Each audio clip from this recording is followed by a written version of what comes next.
pergi dekat file. Okey, tekan import, klik import. Okey, klik import lagi.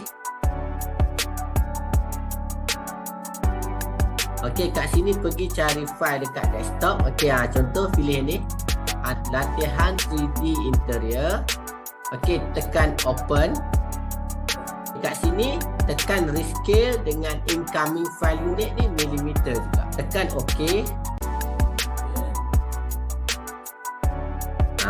So dia dah masuk dah pelan AutoCAD tadi.